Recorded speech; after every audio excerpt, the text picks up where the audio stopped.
Hi friends, welcome to my channel. First time ನನ್ನ channel ನೋಡ್ತಾಯಿದ್ರೆ subscribe ಮಾಡ್ಕೊಳ್ಳಿ friends. ಈ ವಿಡಿಯೋ ಇಷ್ಟ ಆದರೆ ಒಂದು ಲೈಕ್ ಕೊಡಿ. ಇದು ಬಂದುಬಿಟ್ಟು ಬೆಳಗ್ಗೆ ಶನಿವಾರ ಬೆಳಗ್ಗೆನೇ ಜಾವ ಅಂದರೆ ಹೆಚ್ಚು ಕಮ್ಮಿ 5-5:30 ಆಗಿತ್ತು. ದೇವಸ್ಥಾನ ಹತ್ರ ಹೋಗೋಣ ಅಂತ ರೆಡಿಯಾಗಿ ಬಂದ್ವಿ. ಅಂದರೆ ಆರತಿ ಎಲ್ಲ ತೊಗೊಂಬರ್ತಾರೆ. ನಮ್ಮದೇನು ಆರತಿ ಇರಲಿಲ್ಲ, ಹಂಗಾಗಿ ನಾವೇನು ಮಾಡಿದ್ವಿ, ದೇವಸ್ಥಾನ ಹತ್ರ ಹೋಗ್ಬಿಡೋಣ, ಹೋಗಿ ನೋಡಿಕೊಂಡು ವೀಡಿಯೋ ಮಾಡಿಕೊಂಡು ನೋಡ್ಬೋದು ಅಂತ. ಆಮೇಲೆ ಜನಗಳಿದ್ದಾಗ ಹೋದರೆ ನೋಡೋಕ್ಕೆ ಆಗಲ್ಲ, ತುಂಬ ತುಂಬ್ಕೊಂಬಿಟ್ಟಿರ್ತಾರೆ ಜನ. ಹಾಗಾಗಿ ಬೇಗನೆ ಹೋಗ್ಬಿಡೋಣ ಅಂದ್ಬಿಟ್ಟು ನನ್ನ ತಂಗಿ, ನಾನು, ನನ್ನ ಮಗಳು, ನನ್ನ ತಂಗಿ ಮಗಳೆಲ್ಲರೂ ಹೊರಟ್ವಿ. ಅಂದರೆ ಯಾವಾಗಲೂ ನಾವು ಈ ಥರ ಬೇಗ ಬಂದಿದ್ದಿಲ್ಲ, ಆದರೆ ಇವತ್ತು ಆರತಿ ತಟ್ಟೆ ಏನು ಇಲ್ಲದೆ ಇರೋ ಕಾರಣ ಹೋಗ್ಬಿಡೋಣ ಅಂದ್ಬಿಟ್ಟು ಬೇಗನೆ ಬಂದ್ವಿ. ನೋಡಿ, ಯಾರೂ ಇಲ್ಲ ಜನ. ಆಮೇಲೆ ಇನ್ನೂ ಕೊಂಡ ಸೌದೆ ಉರಿತಾನೆ ಇತ್ತು. ಇನ್ನೂ ನಾವಂದರೆ ಹೆಚ್ಚು ಕಮ್ಮಿ 5:30ಗೆ ಬಂದಿದ್ವಿ. ಸೌದೆ ಎಲ್ಲ ಅಲ್ಲಲ್ಲೇ ಉರಿತಾ ಇತ್ತು. ನೋಡಿ, ಅಲ್ಲೆಲ್ಲ ಆಲ್ರೆಡಿ ಆಟೋ ಸಾಮಾನುಗಳು ಎಲ್ಲ ಜಾತ್ರೆ ಥರ ತೊಗೊಬಂದು ಇಟ್ಕೊಂಡಿದ್ದಾರೆ. ಆಮೇಲೆ ನೋಡಿ, ಅಲ್ಲೆಲ್ಲ ದೀಪ ಉರಿತೈತೆ. ಅಲ್ಲೇ ದೇವಸ್ಥಾನ ಕೊಂಡ ಎಲ್ಲ ಸೌದೆ ಇನ್ನೂ ಉರಿತಾ ಇತ್ತು. ನಾವು ಅದೇ ಅಂದ್ಕೊಂಡ್ವಿ, ಇಷ್ಟೊತ್ತಾಗೈತೆ ಇನ್ನೂ ಆಗಿಲ್ಲ. ಅಂದರೆ ಸೌದೆ ಉರಿತಾ ಇರೋದಕ್ಕೆ ಇನ್ನೂ ದೇವ್ರು ಬಂದಿರಲಿಲ್ಲ. ಅಂದರೆ ಎಲ್ಲ ಆರತಿಗಳನ್ನ ಕರ್ಕೊಂಡು ಬರುತ್ತೆ ದೇವರು. 3 ದೇವರು ಬರುತ್ತೆ. ಅದು ರಾತ್ರಿ ಎಲ್ಲ ಮೆರವಣಿಗೆ ಮಾಡಿಕೊಂಡು ಮನೆ ಹತ್ರನೂ ಪೂಜೆ ಮಾಡಿಸ್ಕೊಂಡು ಆಮೇಲೆ ಬರೋದು. ಆಮೇಲೆ ನಾವು ಬಂದ್ವಿ. ಬೆಳಕಾಗ್ತಿದ್ದಂಗೆ ನಮ್ಮ ಫ್ರೆಂಡ್ಸ್ ಸಿಕ್ಕಿದ್ರು. ಇವರೆಲ್ಲ ನಮ್ಮ ಚಿಕ್ಕ ವಯಸ್ಸಿನ ಫ್ರೆಂಡ್ಸ್. ಅವ್ರಂತೂ ಗುರ್ತಿಡಿಯೋಕ್ಕೆ ಆಗಲಿಲ್ಲ. ನಾನು ಯಾರು ಅಂತ ನೋಡ್ತಾ ಇದ್ದೀನಿ. ಆಮೇಲೆ ಅವ್ರು ಬಂದು ಅವ್ರ ಹೆಸ್ರು ಹೇಳೋವರೆಗೂ ನನಗೆ ಗೊತ್ತೇ ಆಗಿಲ್ಲ ಅವರೇ ಅಂತ. ಆ ಥರ ಒಂದು ಇನ್ಸಿಡೆಂಟ್ ನಡೀತು. ಮತ್ತು ತುಂಬಾ ಖುಷಿ ಆಯಿತು. ಇವರೆಲ್ಲ ನಮ್ಮ ಚಿಕ್ಕ ವಯಸ್ಸಲ್ಲಿ ನಾವೆಲ್ಲ ಕಾಕಡ ಹೂವು ಕೊಯ್ಯೋಕ್ಕೆ ಹೋಗ್ತಾಯಿದ್ವಿ ಜೊತೆಲೇ. ಅದೊಂದು ನೆನಪು. ಮತ್ತು ಆಮೇಲೆ ಹಂಗೆ ನೋಡಿ, ಕೊಂಡ ಇನ್ನೂ ಸರಿ ಮಾಡ್ತಾನೆ ಇದ್ದಾರೆ.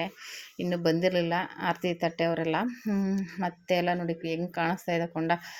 ರಾತ್ರಿ ಬರೋಣ ಅಂದ್ಕೊಂಡ್ವಿ, ರಾತ್ರಿ ಆಗಲಿಲ್ಲ, ಟೈಮ್ ಅಡ್ಜಸ್ಟ್ ಆಗಲಿಲ್ಲ ಬರೋದಕ್ಕೆ.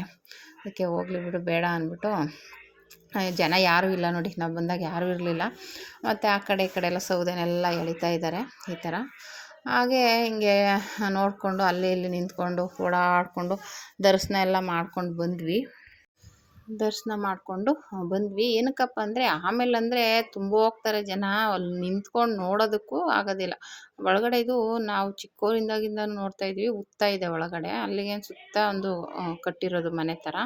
ಅದೇ ದೇವಸ್ಥಾನ ಅಂದ್ಬಿಟ್ಟು ಪೂಜೆ ಮಾಡೋದು. ಇದೇ ಪಟ್ಲದಮ್ಮ ಗುಡಿ, ಓಕೆನಾ. ಇಲ್ಲಿ ವರ್ಷಕ್ಕೊಂದ್ಸಲ ಇಲ್ಲಿ ಕೊಂಡಾಗುತ್ತೆ ಸಿಡಿ ಹಬ್ಬದಲ್ಲಿ. ಹಂಗಾಗಿ ನೋಡಿ, ಕೊಂಡಕ್ಕೆ ಆರತಿ ತಟ್ಟೆ ಎಲ್ಲ ಆಲ್ರೆಡಿ ಸ್ವಲ್ಪ ಜನ ತೊಗೊಬಂದು ಆಲ್ರೆಡಿ ಮುಂದೆ ಇಟ್ಟಿದ್ದಾರೆ. ಸ್ವಲ್ಪ ಜನ ಹತ್ತತ್ರ ಇರೋರು ಬೇಗ ಬಂದುಬಿಡ್ತಾರೆ. ಹಾಗಾಗಿ ನೋಡಿ, ಬೆಳಕಾಯಿತು. ಆಮೇಲೆ ಬಂದವರೆಲ್ಲ ತಟ್ಟೆ ಎಲ್ಲ ಜೋಡಿಸಿದ್ದಾರೆ ನೋಡಿ. ಹಾಗಾಗಿ ಈ ಸಲ ನಾವು ಆರತಿ ತಟ್ಟೆ ತಂದಿಲ್ಲ, ಹಾಗಾಗಿ ನಾವು ಸುಮ್ಮನೆ ಹಿಂದೆ ನಿಂತ್ಕೊಂಡು ನೋಡ್ತಾ ಇದ್ವಿ. ಆಮೇಲೆ ಮತ್ತೆ ಮಾಮೂಲಿ ಅದು ಬೆಂಕಿ ಜಾಸ್ತಿ ಇರುತ್ತಲ್ಲ, ಆ ಕಡೆ ಈ ಕಡೆ ಎಳೆದು ಎಲ್ಲ ಸರಿ ಮಾಡ್ತಾಯಿದ್ರು. ಆಮೇಲೆ ಅದು ಮಾಡ್ತಿದ್ದಂಗೆ ಆಮೇಲೆ ದೇವ್ರು ಬರುತ್ತೆ. ದೇವ್ರ ಜೊತೇಲಿ ಈ ಥರ ತಟ್ಟೆನೆಲ್ಲ ತೊಗೊಂಡು ಊರಲ್ಲಿ ಯಾರ್ಯಾರು ಬರ್ತಾರೆ ಅವರೆಲ್ಲರೂ ದೇವ್ರ ಜೊತೇಲಿ ಬರ್ತಾರೆ. ತಮಟೆ ಸೌಂಡು ದೇವ್ರದ್ದು ಎಲ್ಲನೂ ತೊಗೊಂಡು ಬರ್ತಾರೆ. ಬಂದು ದೇವಸ್ಥಾನನ 3 ಸುತ್ತು ಪ್ರದಕ್ಷಿಣೆ ಮಾಡ್ತಾರೆ. ಆಮೇಲೆ ಪ್ರದಕ್ಷಿಣೆ ಮಾಡಿ ಆಮೇಲೆ ಒಬ್ಬರು ಪೂಜಾರಪ್ಪ ಅವ್ರು ಇರ್ತಾರೆ, ತಂಬಡಪ್ಪ ಅವರು ಊಟ ಏನು ಮಾಡಿರಲ್ಲ. ಹಸ್ಕೊಂಡಿದ್ದು 3 ದಿನ ಅನಿಸುತ್ತೆ. ಹಸ್ಕೊಂಡಿದ್ದು ಅವರು ಅಲ್ಲಿ ಒಂದು ಕಳಸ ಎತ್ಕೊಂಡು ಬಂದು ಕೊಂಡ ತುಳ್ಕೊಂಡು ಬಂದ ಮೇಲೆ ಪೂಜೆ ಸ್ಟಾರ್ಟ್ ಮಾಡ್ತಾರೆ, ಆ ಥರ. ಹಂಗಾಗಿ ಅದು ಕೊಂಡ ನೋಡೋಣ ಅಂದ್ಬಿಟ್ಟು ಎಲ್ಲ ವೆಯ್ಟ್ ಮಾಡ್ತಾಯಿದ್ವಿ. ನಾನು ಆ ಕಡೆ ಈ ಕಡೆ ಇಲ್ಲ ಆಗುತ್ತೆ ಅಂತ ನಿಂತ್ಕೊಂಡಿದ್ದೆ, ಆದರೆ ಜಾಗನೇ ಸಿಗ್ತಾಯಿಲ್ಲ. ಹಂಗೂ ಒಂದು ಕಡೆ ಬಂದು ನಿಂತ್ಕೊಂಡೆ, ಕೊಂಡ ಆಗೋದು ನೋಡಲೇಬೇಕು ಅಂದ್ಬಿಟ್ಟು. ಆ ಕಡೆ ಸೈಡಿಂದ ನೋಡೋಣ ಅಂದರೆ ಎಲ್ಲ ಕೂತಿದ್ದವ್ರು ಎದ್ದು ನಿಂತ್ಕೊಬಿಡ್ತಾರೆ. ಹಾಗಾಗಿ ನಾನು ಮುಂದೆನೇ ಬಂದು ಫೋನ್ ಹಿಡ್ಕೊಂಡೆ, ಆದರೆ ಫುಲ್ಲು ಕ್ಲಿಯರಾಗಿ ಬಂದುಬಿಟ್ರು ನೋಡಿ. ಅಷ್ಟೇ, ಒಂದೇ ಸೆಕೆಂಡಲ್ಲಿ ಕೊಂಡ ತುಳ್ಕೊಂಡು ಬಂದುಬಿಟ್ರು. ಈಗ ಕೊಂಡ ತುಳ್ಕೊಂಡು ಬಂದಾದಮೇಲೆ ಇನ್ಮೇಲೆ ಪೂಜೆ ಸ್ಟಾರ್ಟ್ ಮಾಡ್ತಾರೆ. ಮಾಮೂಲಿ ಆರತಿ, ಇದು ಕಾಯಿ ಒಡೆಯೋದು, ತಂಬಿಟ್ಟನ್ನೆಲ್ಲ ಮುರಿಯೋದು, ಹೂವು ಕಡ್ಡಿ ಕರ್ಪೂರ ಹಚ್ಚೋದು, ಅದೆಲ್ಲನೂ ಮಾಡಿ ಆಮೇಲೆ ಮಂಗಳಾರತಿ ಮಾಡಿ ಪೂಜೆ ಮಾಡಿ ಅದಾದಮೇಲೆ ಮಾಮೂಲಿ ಎಲ್ಲ ಮೇಕೆ ಕೋಳಿ ಹರಕೆ ಮಾಡ್ಕೊಂಡಿರ್ತಾರಲ್ಲ, ಅದೆಲ್ಲ ನಾನು ವೀಡಿಯೋ ಮಾಡಿಲ್ಲ. ಆ ಥರ ಅದೆಲ್ಲ ಪೂಜೆ ಮಾಡಿಕೊಂಡು ಅವ್ರವರು ಮಾಡ್ಕೋತಾರೆ. ಪೂಜೆ ಸ್ಟಾರ್ಟ್ ಮಾಡಿ ಆ ಕಡೆ ಮಂಗಳಾರತಿ ಕೊಡ್ತಾ ಇರ್ತಾರೆ. ಒಂದು ಕಡೆ ಮಾಮೂಲಿ ಪೂಜೆ ಮಾಡಿ ಎಲ್ಲ ರೆಡಿ ಮಾಡಿ ಮಂಗಳಾರತಿ ಎಲ್ಲ ಕೊಟ್ಟು ಆಮೇಲೆ ತೀರ್ಥ ಎಲ್ಲ ಎರಚಿದ ಮೇಲೆ ಆಮೇಲೆ ಮನೆಗೆ ಬರೋದು.